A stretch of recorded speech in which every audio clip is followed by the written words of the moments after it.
They say that the thief was going to get that money if they waited.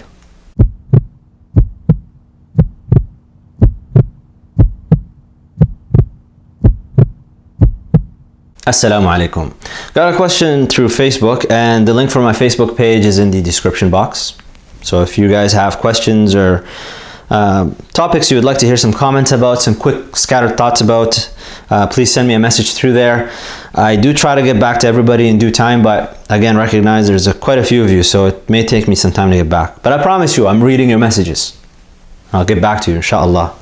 Not the inshallah of, Muslims. That means we're not going to do something. I mean, I'm going to do it, inshallah. Actually, this is relevant for the question. Fahad is asking, how can we reconcile between destiny and free will? And I'm sorry, Fahad, but I'm not going to answer the second question right now because I'm trying to keep these kind of focused on one topic. There's scattered thoughts already. How do you reconcile between destiny and free will? I can answer it like the way that Ali ibn Abi Talib radallahu anhu answered it. A man came to him and asked him the very same question that you're asking. And he said to the man, stand up, raise one foot, raise one leg up. Now raise the other one. Reconciliation between free will and destiny is in that middle state that you have in which you can't raise the other foot, the other leg up and stay and remain standing. The way to think about free will and destiny, I mean, this is, by the way, don't let this delude you into thinking that we're going to give like the big answers in short kind of YouTube videos here.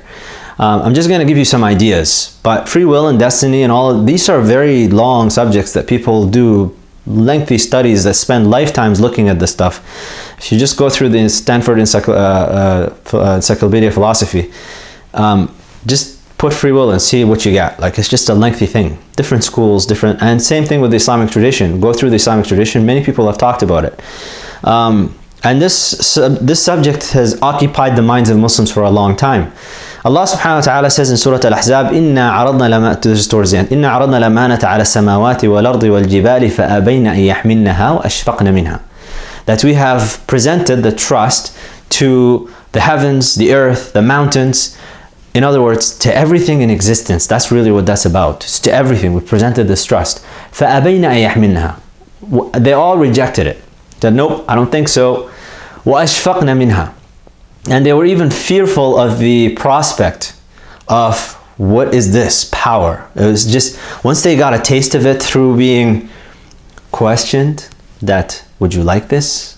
So they had a taste, they already got a taste of what this trust is, and they felt the immensity of it, and they said no. وَحَمَلَهَا الْإِنسَانِ. But the human being took it. إِنَّهُ كَانَ ظَلُومًا جَهُولًا. Verily, certainly, the human being is such an oppressive, ignorant creature. And the scholars, when they talk about what is the amana, they said it's the ability to choose to follow the commandments of Allah subhanahu wa ta'ala and abstain from His prohibitions. You have a choice in that. Nobody's forcing you to be a Muslim or to do the halal and abstain from the haram. Nobody's forcing you to fast Ramadan and to pray the 5 daily prayers. Nobody's forcing you to do these things. You have the total free will to do them. And in fact, if you're forced, they're not accepted. So for those who think that by having some theocracy, they can finally get the Sharia and all of this. Once you start forcing people in that fashion, that is not genuine. I mean, Allah subhanahu wa ta'ala says, لا إكراه في الدين قد تبين الرشد من الغي. Surah Al-Baqarah, He says, there is no compulsion in religion. Truth from falsehood have become discerned, clarified. So now everybody knows what to do. Now, when it comes to destiny and free will, destiny is just all of the external factors that you have no control over, yet they have an impact upon the outcome of the things that you want to do. That's what destiny is, in a way to think about it. And free will is your personal intent, right? Your intentions to do particular actions based on the external circumstances that you feel you have the illusion of feeling you have control over. So how do you do this practically? You have no power over, you didn't have a say over who your parents are, who your family is, what background you come from, which country you live in, from when you were born and brought up, you have no power over any of this stuff. You have no power over, you didn't decide which school you started in. And now research shows, if you go look into how people end up in particular positions and trace back like all of the different environmental circumstances and factors that came together that put them in the right position and in the right network and in the right environment with the right people so that they can finally become the thing that they've become now, you will see that actually you had no power over any of this stuff. That's what it means that it's all written. You know, to believe in the divine decree. That Allah subhanahu wa ta'ala has already determined all of this stuff. What do you have control over? You have control over, okay, so how do I go about the unfolding of my life, which will unfold and I will get what's coming to me anyways. So for example, nobody on this planet in existence will get more than the sustenance that was already written for them. More concrete example.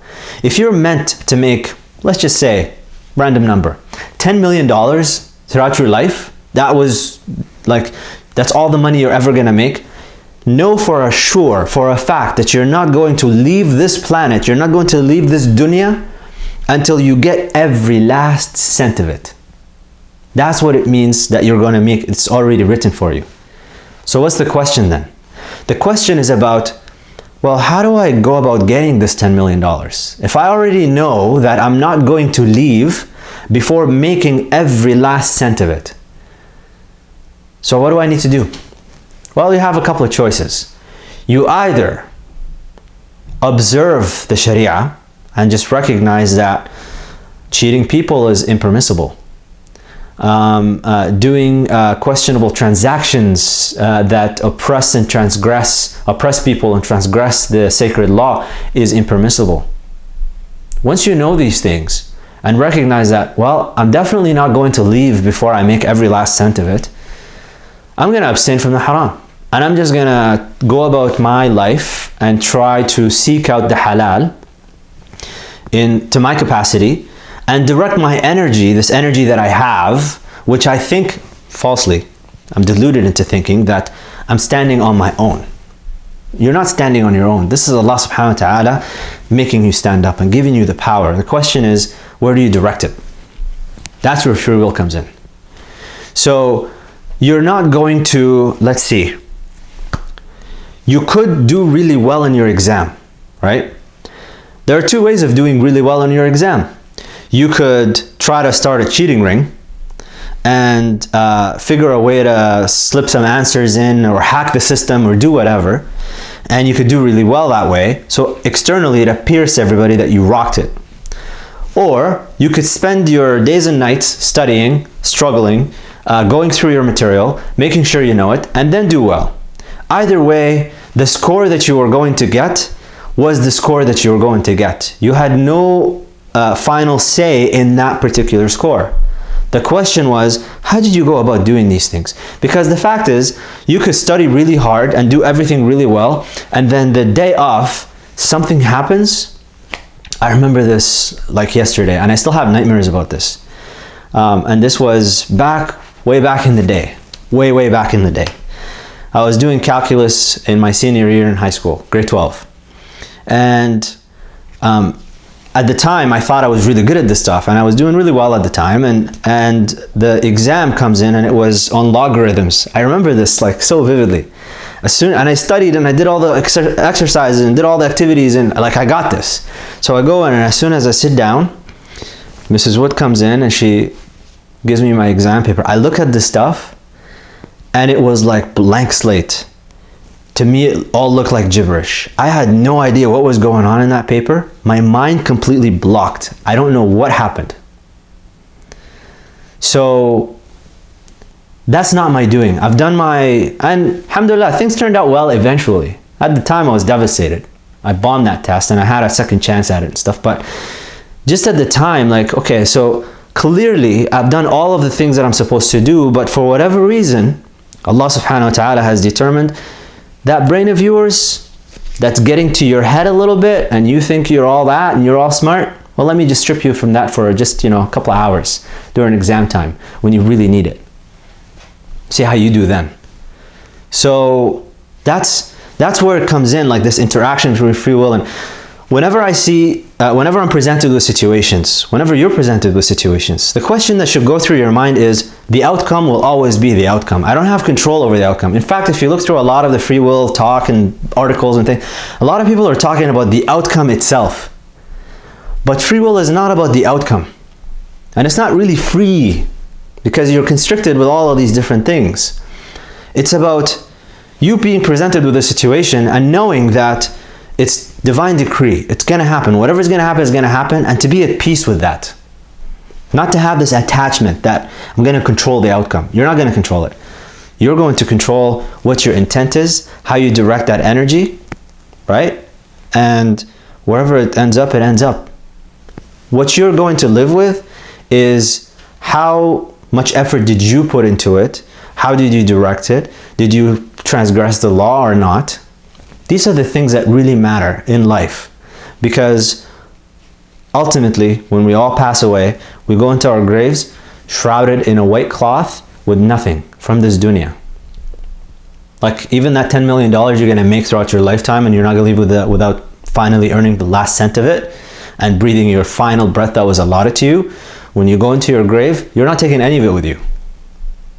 So the question you should ask yourself is, okay, keep in mind that you're only here temporarily.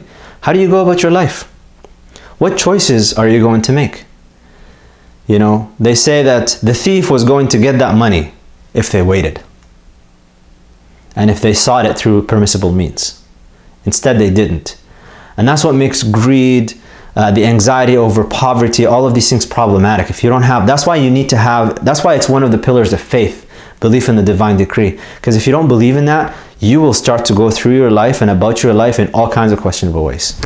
I hope that answers your question, Fahad. Just some ideas for you.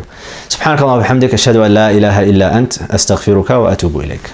Assalamu alaikum. So, now you've seen some of the videos. I'm going to be trying to post these scattered thoughts, I'm actually going to call it, because they're just scattered thoughts, as often as possible. I'm trying to go for a minimum of 4 times a week, but I'm trying to build this platform on YouTube. So I'm hoping that if you enjoy this content, that you would subscribe, like, comment below, and share this video, and tell your mommy, tell your daddy, tell your pops, tell your grandpa, tell your grandma, tell everybody. If there is any benefit that can be derived from these, I would really appreciate it if you can spread it.